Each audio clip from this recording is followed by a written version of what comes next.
하나님의 말씀은 마가복음 16장이 되겠습니다. 신약 성경 마가복음 16장 6절에서부터 8절까지 기록된 말씀, 6절에서부터 8절까지 기록된 말씀을 다 같이 읽도록하겠습니다. 다 같이 받들어 봉독합니다. 6절 이하 8절까지 함께 봉독해서 올려드리겠습니다. 다 같이 받들어 봉독합니다. 청년이 이르되 놀라지 말라. 너희가 십자가에 못 박히신 나사렛 예수를 찾는구나. 그가 살아나셨고 여기 계시지 아니하니라. 보라, 그를 두었던 곳이니라. 가서 그의 제자들과 베드로에게 이르기를 예수께서 너희보다 먼저 갈릴리로 가시나니 전에 너희에게 말씀하신 대로 너희가 거기서 배우리라 하라 하신지라. 여자들이 몹시 놀라 떨며 나와 무덤에서 도망하고 무서워하여 아무에게 아무 말도 하지 못하더라. 아멘. 마가복음 16장 안식일 지나고 막달라 마리아 그리고 야고보 어머니 마리아 또 샬롬의 이 여인 세 사람이 여러분들이 잘 아신 대로 예수님이 십자가 처형 받으시고 완전히 운명하셨죠. 금요일, 오늘 주일이라면 금요일 오후 3시에 운명을 하셨죠. 그리고 그 당시에 국회의원이었던 바리마데 요셉이라는 사람이 있습니다. 이분이 재력가고 상당히 지명도가 높은 사람인데 자기가 죽으면 들어가려고 하는 무덤, 돌로 판 무덤이니까 상당히 고가의 무덤입니다. 거기에 예수님을 안장하겠다고 총독에게 허락을 받아가지고 예수님을 거기에 모셨습니다. 죽은 시체를 모셨습니다. 그런데 그 당시 정치권 로마 총독은 당시에 종교계의 지도자들의 말을 받아들이고 혹시 예수의 제자들이 이 시체를 훔쳐다가 다른 곳에 갖다 놓고 부활했다고 하면은 이게 어떻게 되겠는가 하고 무덤을 봉쇄하고 지켜달라고 요청하게 된 것입니다. 그래서 로마 병사들이 무덤을 지키게 된 것입니다. 로마 병사들이 무덤을 지키는데요, 4명이 4편이니까 16명이 지켰으니까 상당한 당시에 여러분 군사들이 무덤을 봉쇄하고 에워싸고 있었고, 그리고 여러분들 잘 아는 대로 그저 조그마한 바위가 아니라 엄청난 무게의 바위를 좀 사람 몇 사람이 들 수 없는, 어떻게 할 수 없는 그런 엄청난 그런 바위를 그 무덤 입구에 막아서 완전히 봉쇄하고 말았습니다. 이런 것을 알면서 여인들이 예수님의 무덤을 찾아간 것은 부활을 축하하기 위해서 찾아간 것이냐, 예수님이 다시 살아나셨으니까 축하하기 위해서 그리고 부활의 현장을 확인하려고 찾아간 것이냐? 아니에요. 이 여인들이 왜 무덤을 찾아갔느냐? 이런 새벽에 예수님의 시체가 너무나 참혹한 상황이잖아요. 창을 맞아서 옆구리 완전히 이 피부가 난도질을 당했잖아요.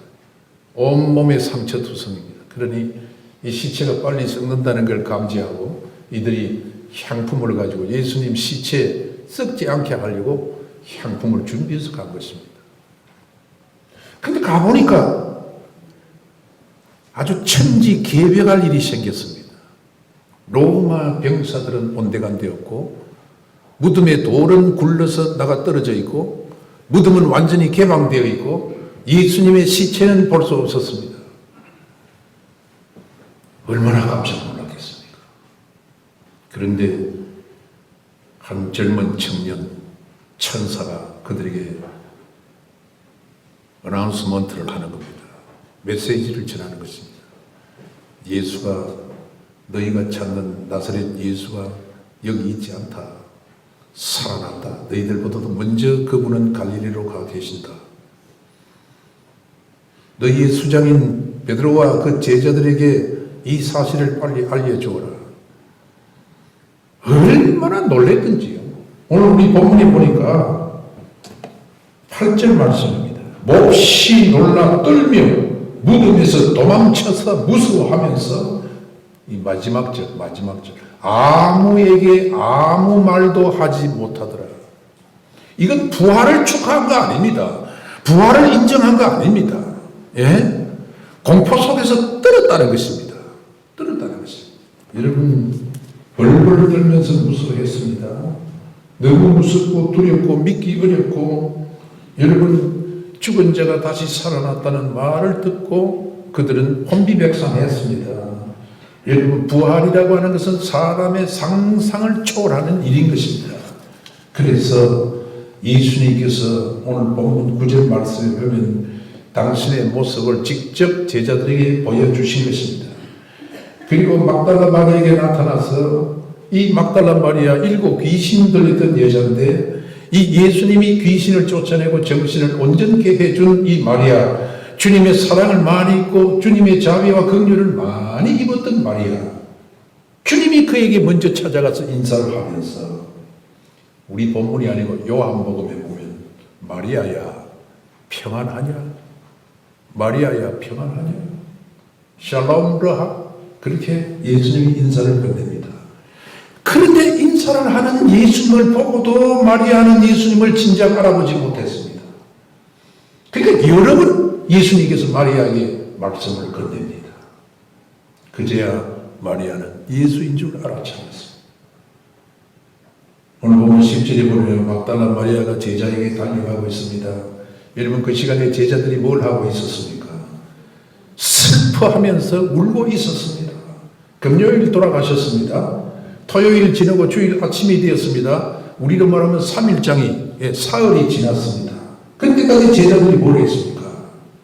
다 예수의 죽음 때문에 슬퍼하고 다 침체되는 가운데 마음에 여러 가지 복합적인 감정 때문에 그들이 기진맥진하고 있었습니다. 주님 잡히실 때 예수님의 제자들이 그 현장에 다 같이 하고 있었습니까? 다 도망갔잖아요. 다 배신 때렸잖아요. 예수님이 그렇게 사랑하는 제자들이 다 배신하고 다 흩어졌습니다. 예수님이 재판할 때 재판정에 그래도 직계 제자, 수제자 베드로는 멀찍이 떨어져서 있었다. 멀찍이 가까이 접근하지도 못하고 그리고 자기 신분이 노출되자 예수님 정면에서 예수님 모른다고 3번씩이나 부인하는데 침을 뱉으면서 부인했으니까 이 극한적인 상황을 자기들이 다 알고 있습니다. 그러니까 그 감정이 얼마나 복합적이겠습니까? 사람이란 믿을 수 없는 존재인 거예요. 제자들 믿을 수 없는 존재인 거예요. 그래서 여러분 예수님이 직접 찾아가서 자신의 부활의 모습을 보여줄 수밖에 없었다고 하는 것입니다. 부활 신앙을 갖는 것이 이렇게 힘듭니다. 어렵습니다. 당시에도 믿지 않았으니까. 여러분 부활 신앙을 갖는 거예요. 얼마나 기적적인 일인지 모릅니다. 우리 백석 가족들은 예수님의 부활 사실을 믿으십니까? 확실합니까? 우리 신앙의 선배들은 이 땅을 하직하고 떠날 때 가족들이 빙 둘러앉아 있는 자리에서 천상에서 예수님이 보인다. 인자가 보좌 우편에 앉아 계신 것처럼 제자들이 그리 고백하듯이 우리 선배들도 우리 신앙의 선조들도 이 땅을 운명할 때 가족들이 지켜보는 가운데 주님께서 천상에서 나를 부르신다. 보좌에 앉으신 주님을 바라보면서 가족들을 찬양하라. 내가 숨을 거둘 때까지 너희들은 찬양하라. 나는 주님이 부르시니 그분의 품에 안기를 보니다. 그리고 우리가 부활의 때 다시 만나자 하면서 유언을 남기면서 우리 신앙의 선배들, 우리 조상들은 그렇게 이 땅을 하직하고 떠나갔습니다. 그런 말씀 많이 들으셨죠? 그렇죠? 부활 신앙을 갖는 것이 굉장히 어렵다는 것입니다. 어려운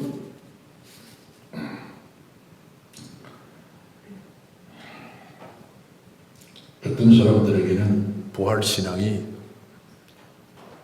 오해로 들리고 넌센스로 들립니다. 그래서 부활하면은 어처구니 없이 합니다. 여러분, 당시에 이런 제자들이 이런 생각을 갖고 있었으니까요. 세상 사람들은 말할 것도 없는 것입니다. 사람이 한 번 죽는데 어떻게 다시 살아날 수 있는가? 한 번 죽는데 어떻게 다시 일어날 수 있는가? 이성주의자들, 보통 이성주의자들은 자기 머리 반짝반짝 돌아가는 그 이성으로 모든 사물을 판단하고 사태를 해석합니다.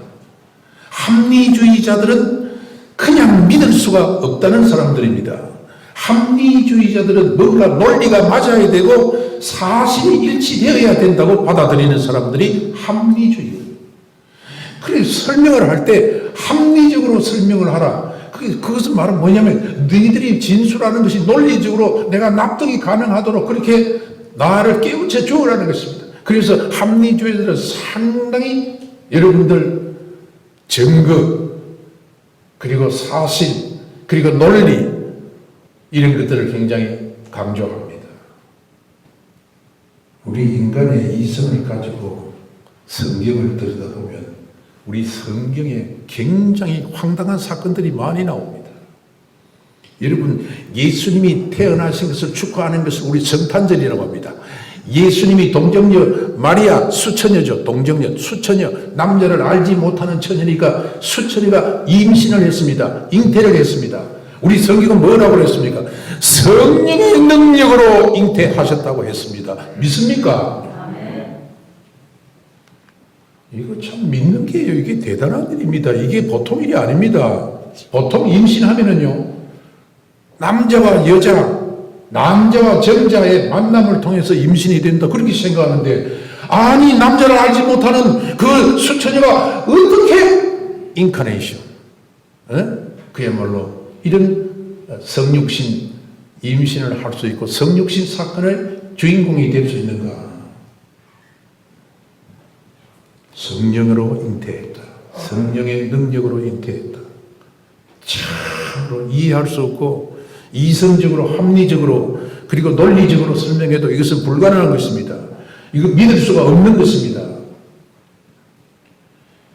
과학주의자들은 이성과 과학을 강조하는 과학 신봉자들은 예수님 십자가 사건, 예수가 죽었다. 여러분, 그건 뭐 죽을 수 있지. 자기가 늘 살아있을 때 내가 인자가 온 것은 너희들의 죄를 대신해서 왔지. 너희들의 허물과 죄를 대신해서 왔다. 그래서 대속의 죽음을 죽기 위해서 왔다. 그렇게 말씀하셨으니까, 그리고 제자들에게 자신의 죽음을 예고하면서 내가 죽는 것이 바로 아버지의 뜻이고 내가 죽어야만 너희들이 산다는 것을 예수님께서 3년 동안 제자들에게 늘 얘기했잖아요. 그러니까 그 교주가, 예수라는 교주가 제자들에게 그렇게 했으니까 죽을 수 있겠지. 죄 때문에 죽었다고 하겠지. 그거는 넌센스가 아니야. 그렇게 말은 할 수 없어. 그러나 어떻게 하면 십자가와 죄를 대신할 수 있느냐? 그걸 과학적으로 증명을 해봐라. 증명할 수 없죠. 과학적으로 어떻게 십자가가 죄를 대신할 수 있냐? 과학적으로 증명 못하는 것입니다. 사랑하는 성도들이여, 세상 사람들에게 우리 복음은 십자가 플러스 부활인데 어떤 사람들은 십자가를 믿는다고 해요. 십자가 믿으시죠? 중보의 십자가, 우리를 대신해신 예수님의 십자가, 귀한 속죄 사역을 담당했던 예수님께서 자신이 죄를 짊어지고 우리의 모든 죄를 짊어지고 대신 수욕당하시고 고통을 경험하시고, 히브리서 4장 15절에 그러나 그분은 죄가 없느니라. 죄가 없으신 분께서 죄를 짊어지시고 우리를 대신하셨으니까, 여러분, 기독교의 핵심은 십자가 분명합니다. 십자가는 믿는데 부활을 믿지 못하는 사람들이다. 십자가를 했는데 어떻게 부활을 믿느냐? 그래서 반쪽 신앙인데 결론적으로 말하면 신앙이 없는 사람입니다. 여러분은 십자가와 부활을 다 받아들이시기를 바랍니다. 다 믿고 고백하면서 사시기를 바랍니다. 기독교의 핵심 메시지는 세상 사람들에게는 넌센스로 보입니다. 넌센스가 뭐이죠? 넌센스란 말. 요한복음에는 죄송합니다. 누가복음에는 그 영어 NIV 성경에 보면은 넌센스라고 그랬습니다. 넌센스. 넌센스라는 말은 뭐냐면 말도 안 된다는 말입니다. 말이 안 된다는 것입니다. 어떻게 죽은 시체가 다시 살아서 일어나느냐?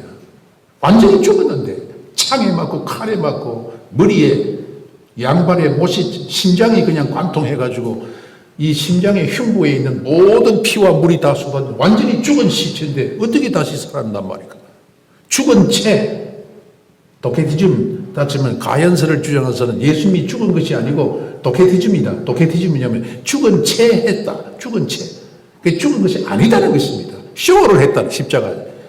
예수님이 쇼한 겁니까? 죽은 채 한 겁니까? 아닙니다. 예수님은 죽었습니다. 죽음을 맛보았습니다. 사형 집행관 백부장이 죽음을 확인했습니다. 죽었습니다. 그리고 마지막 그 백부장이 사형 집행관이 예수님의 죽음을 보고 그는 뭐라고 그랬죠? 진실로 이 사람은 하나님의 아들이었도다. 할렐루야. 죽었어요. 그런데 세상 사람들은 말도 안 된다고 넌센스라고 그래요. 넌센스. 오늘 예수님께서 왜 갈릴리로 가시죠?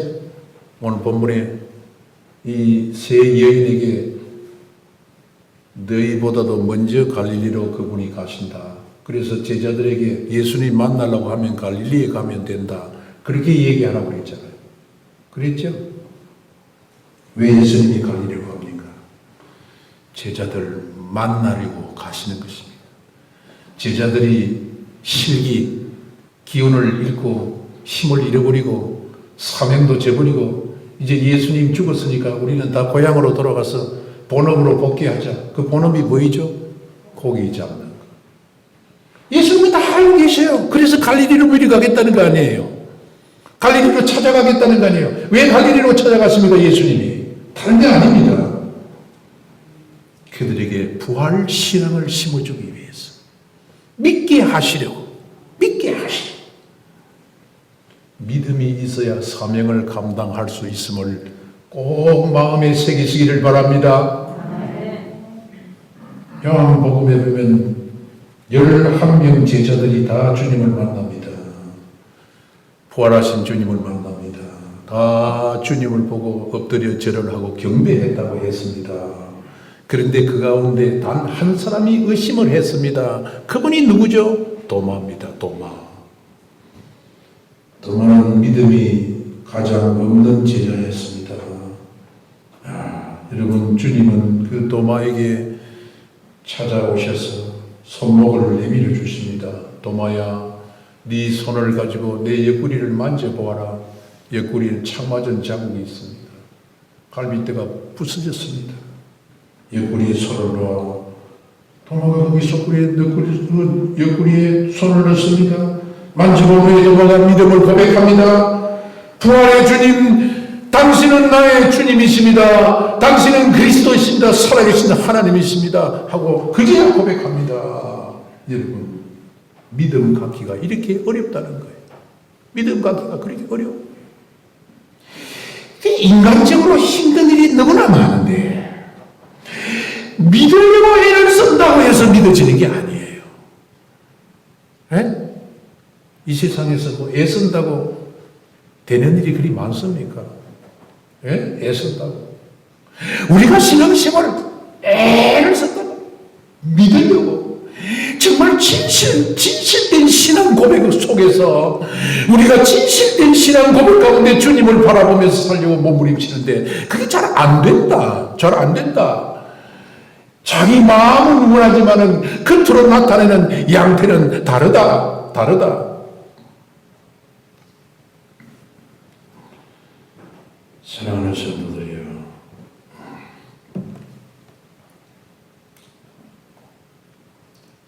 참 믿어지는 게 참 기적입니다. 기적입니다. 부활신앙, 이 믿음을 주시기 위해서 주님께서 찾아가셨습니다.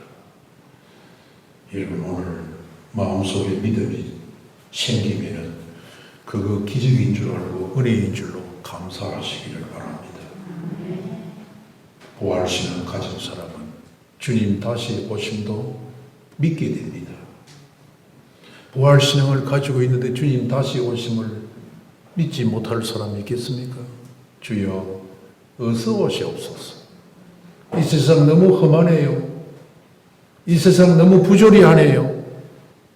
아무리 우리가 애쓰고 힘써도 내 마음 가지고 다 되지 않습니다. 주님께서 개입해 주시고 주님이 다스려 주셔야 됩니다. 예? 이 부패하고 타락한 세상을 우리가 어떻게 점화시킬 수 있는 방법도 없고, 우리가 이 세상을 깨끗게 할 어떤 도구도 없고, 우리가 원한다고 되는 것도 아니고, 하나님의 교회가 완전한 교회로서 거룩한 성화, 그것은 우리의 목표일 뿐이지, 이 땅에서 주님의 교회도 여러 가지 부조리한 일들이 많이 일어나고 있는데, 주님 마라나타 어서 오시옵소서. 주님이 찾아오셔서 해결해 주셔야 됩니다. 주님 오실 것을 믿습니다. 주님의 재림을 기다립니다. 재림 신앙으로 부활 신앙을 가지고 살아가는 사람들은 자연스럽게 연결되는 겁니다. 여러분, 주님 다시 오실 것을 사모하면서 합시다. 이 땅에 다 해결이 안 돼요. 이 땅에서 모든 것이 다 일시에 해결 안 됩니다. 주님이 오셔야만 다 해결됩니다. 재림 신앙 가지고 문제를 해결해 나아가는 여러분 되시기를 바랍니다. 사도 바울은 이 부활 신앙에서 고린도전서에 보면 두 가지를 확실히 하고 있습니다. 사도 바울이 고린도 교회, 그 어리석은 고린도 교회 성도들을 향하여 너희들이 예수 그리스도의 다시 사심을 확실히 믿어야 된다. 이 부활은 확실하다 하면서 여러분 말씀하시는데, 그게 소위 말하면 부활장이란 고린도전서 15장에 1절부터 마지막 58절까지 장문의 부활에 대한 진리를 그가 피력하고 있잖아요. 이 바울의 논리가 아니고 하나님의 계시입니다. 하나님의 말씀입니다.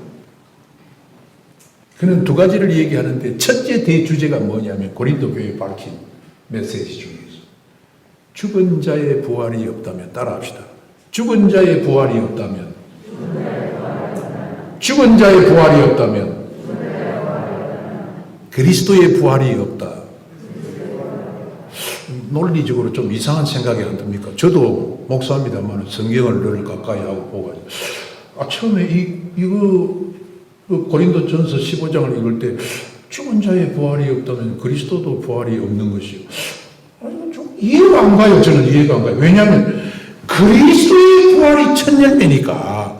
그리스도의 부활이 첫 열매라고 했잖아요. 그러니까 그리스도의 부활을 먼저 강조하고, 그리스도의 부활이 확실하다면 여러분의 부활도 확실하다. 이렇게 해야 논리적으로 맞는데, 죽은 자의 부활이 없다면 그리스도의 부활이 없다. 이거 뭐 앞뒤가 바뀐 것 같아서 좀 받아들이기가 어려웠다는 것입니다. 이 말이 무슨 뜻입니까? 예수의 부활과 마지막 날 우리의 부활은 같은 거라는 것입니다. 예수님의 부활이 사도 바울은 첫 열매라고 했습니다. 그리고 한 걸음 더 나아갑니다.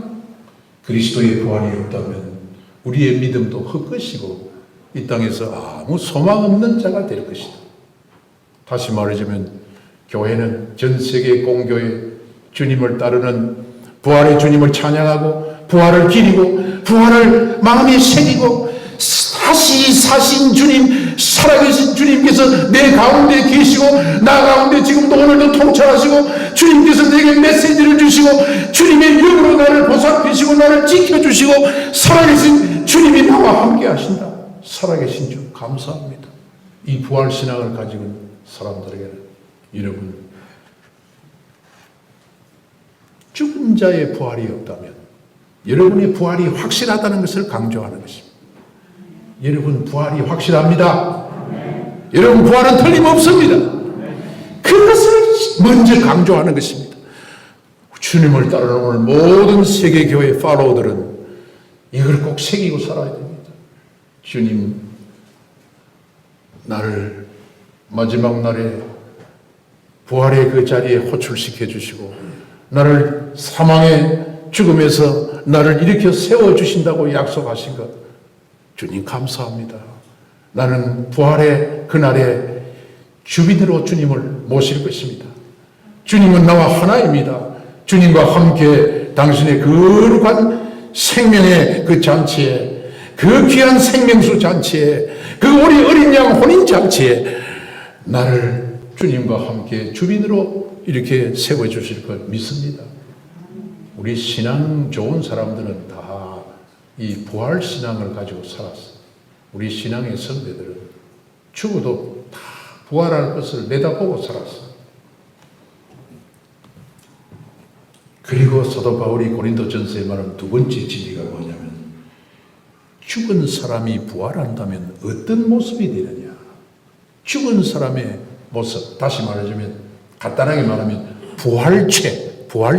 죽은 사람의 몸은 다시 일으킴을 받는다면 그 부활의 몸인데, 그 부활의 몸은 형태가 어떤 형태를 가지게 되는가. 사도 바울은 간단하게 설명합니다. 이 모습이 씨를 뿌리는 농부의 비유에서 찾고 있습니다. 씨를 땅에 뿌립니다. 씨가 죽어서 땅에 묻힙니다. 그런데 씨가 땅에 들어갔다가 그냥 있는 것이 아닙니다. 그것이 다른 형태로 생명을 가지고 다시 일어난다는 것입니다. 그것이 무엇이면 가을에 농부가 그 알곡을 거둘 수 있는 그런 형태로 땅을 뚫고 일어난다는 거예요. 부활의 생명체를 그렇게 말씀하고 있습니다. 우리는 부활신앙 제대로 가지고 살아야 됩니다. 예수님의 부활하신 형태가 곧 우리가 누릴 형태가 되는 것입니다. 도마가 주님의 부활하신 몸을 만져보았습니다. 자기 손 가지고 옆구리를 만져보았습니다. 그게 깊은 상처가 있었습니다.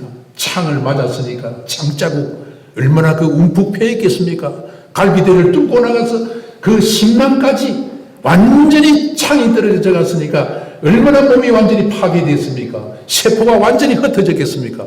그런 몸을 예수님께서 만져보라고 했습니다. 어떤 도마는 만져보았습니다. 상처가 움푹 들어간 것을 몸 만져보았습니다. 그러나 몸은 살아있었습니다. 몸의 실체가 그를 느낄 수 있었는데 부활의 몸이 그런 것입니다. 부활하신 예수님 몸을 가졌습니다. 우리가 부활하면 새로운 몸을 입게 될 줄로 믿으시기를 바랍니다. 성경은 그걸 가리켜서 영광스러운 몸이라고 했습니다. 변화된 몸이라고 했습니다. 성경은 그것을 가리켜서 하늘에 속한 몸이라고 했습니다. 따라하세요. 하늘에 속한 몸. 하늘에 속한 몸. 신령한 몸. 신령한 몸. 하늘에 속한 몸이라고 했습니다. 그리고 당신의 성도들이 이 땅에서 제한된 삶을 살고 그리고 육신의 장막을 벗게 되는 날까지 이 땅에서 살게 되는데 그 땅에서 사는 그 육체를 가리켜서 땅에 속한 몸이라고 했습니다. 여러분, 우리가 이 땅에 살 때 땅에 속한 몸이기 때문에 여러 가지 제약을 받습니다. 환경의 제약을 받고 그리고 시간적인 제약을 받고 여러 가지 장애 가운데 살아가게 됩니다. 이런 환경 저런 환경 속에서 어려운 환경 속에서 우리들이 다 살아가고 있습니다. 왜? 땅에 속한 몸을 가지고 있기 때문에 그럴 수밖에 없어요. 그러나 이것은 잠시입니다. 우리는 하늘의 몸을 입게 되고 영광스러운 주님의 부활의 몸을 입게 되고 신령한 몸을 입게 되고 변화된 몸을 입게 되고 육을 가지고 있습니다마는 우리의 진 땅에 있는 몸, 그 육과는 전혀 차원이 다른 신비의 몸을 가지게 될 줄로 소망하시기를 바랍니다. 11 제자가 모여서 식사하는 자리에 예수님이 쑥 들어왔어요. 문도 열지 않았는데, 열어주지 않았는데 쑥 들어왔어요. 이것이 부활의 몸입니다. 신비합니다. 그래서 부활의 몸은 설명할 수가 불가능한 것입니다. 여러분들이 경험하면 알게 되지. 저도 경험 못 했고 여러분도 경험 못 했는데 이 부활의 몸을 어떻게 다 설명할 수 있겠습니까? 그러나 분명한 사실은 시간과 공간과 이 땅에 있는 모든 울타리, 환경, 그걸 environment라고 합니다. environment. 이런 그 환경, 여러 가지 환경의 제약 속에서 땅에 속한 몸들은 제약을 받고 살아가는데 그걸 뛰어넘는단 말이에요. 그걸 뛰어넘어. 그러니까 신비한 몸이고 영광스러운 하늘에 속한 몸이고 그것을 행사하는 사람, 그것을 누리는 사람들을 가리켜서 사도 바울은 시티즌십 뭡니까? 시민권. 하늘에 속한 시민권이라. Citizenship in heaven. 하늘에 있는 그 시민권을 우리 주님께서 교회에게 주었다. 부활의 팔로우들에게 주었다는 것입니다. 오늘 여러분 말씀을 맺겠습니다. 주님 당시에도 부활의 사실을 믿지 못했습니다. 사랑을 입은 막달라 마리아 세 여인도 주님을 믿지 못했습니다. 엠마오로 실기하고 내려가는 두 제자도 믿지 못했습니다. 눈을 열어주시니까 그들이 알게 되었습니다. 사랑하는 성도들이여, 우리가 가지고 있는 믿음은 이성으로서 우리의 경험으로서는 다 설명할 수 없는 어려운 난제입니다. 그러나 오늘도 부활을 축하하고 부활을 기리는 우리 사랑하는 성도들, 주님께서 여러분을 믿게 해 주셨다면, 여러분이 부활 사실을 정말 믿고 소망을 가진다고 하면 이것은말로 하나님의 선물이요 은혜요 기적인 줄로 받아들이시길 바랍니다. 힘쓰고 애쓴다고 믿어지는 게 아닙니다. 은혜의 선물을 받아야만 믿게 되는 것입니다.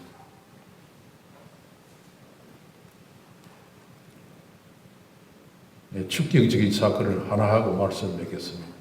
우리나라에도 기독교에서 통계를 발행하는 기관이 있는데 예수님의 부활을 믿느냐 믿지 못하는 사람이, 내가 이 통계를 얘기하면 여러분 너무 놀랄 것 같아서 안 밝히겠습니다. 상당수가 예수님의 부활을 형이상학적으로 생각하고 실제로 느끼지 않는 것입니다. 철학적인 관점에서 형이상학적인 그런 추상적인 개념에서 부활이 있는 것이지 실제 사건이 아니라고 하는 것이 수십 프로다. 수십 프로. 지금 교회가 이런 상황 가운데 있습니다. 그게 교회입니까? 그게 주님의 제자들입니까? 주님을 따르는 그런 팔로우들입니까? 사랑하는 성도들이여, 여러분들이 부활을 믿고 재림신앙 가지고 부활신앙 가지고 주님을 기다리십니까? 하나님의 큰 선물을 받은 줄로 믿고 감사하시길 바랍니다. 믿음 없는 자들이 되지 말고 믿는 자들이 되라. 너희가 어찌하여 믿지 못하느냐? 너희가 어찌하여 이렇게 믿음이 없느냐? 예수님의 상투적인 용어가 제자들이 항상 하던 얘기가 3년 동안 훈련시키면서 너희에게 어떻게 이렇게 믿음이 없느냐? 예수님의 사역은 하나님의 나라의 일을 보여주는 것이고 하나님의 일을 대행하는 것이기 때문에 하나님의 그 모든 일들을 제자들에게 알려주면서 이 땅에 당신의 나라를 세우고 제자 훈련을 통해서 하나님의 나라를 준비하는 일들이거든요. 항상 하나님이 표적을 행하시고 그리고 기적을 보여주시고 이 하나님께서 그 아들 예수 그리스도를 통해서 당신의 그 신비한 일들을 나타내실 때 항상 마지막 메시지는 너희가 어찌하여 믿지 못하느냐? 너희들이 어찌하여 믿지 못하노? 너희들이 이렇게 마음이 강팍하느냐? 너희들이 마음이 이렇게 완악하느냐? 그리고 믿음 없는 자들이 되지 말고 믿는 자들이 되라. 우리 백석 가족들 다 믿는 자들이 되시기를 바랍니다. 나에게 썼고 가족에게 썼고 이웃에 썼고 거짓말 투성이 세상에 살면서 세상 다 그래. 거짓말이 일상화되어 있는 가운데서도 그래도 진리를 붙잡고 사시기를 바랍니다. 믿고 사시기를 바랍니다. 믿음이 풍성하기를 바랍니다. 누구 때문에 못 믿겠다가 아니라 예수님 때문에 믿을 수밖에 없어. 이 믿음이, 이 부활신앙이 여러분 가운데 충만하기를 예수님의 이름으로 축원합니다. 축복합니다. 모든 영광을 주님께 돌립니다.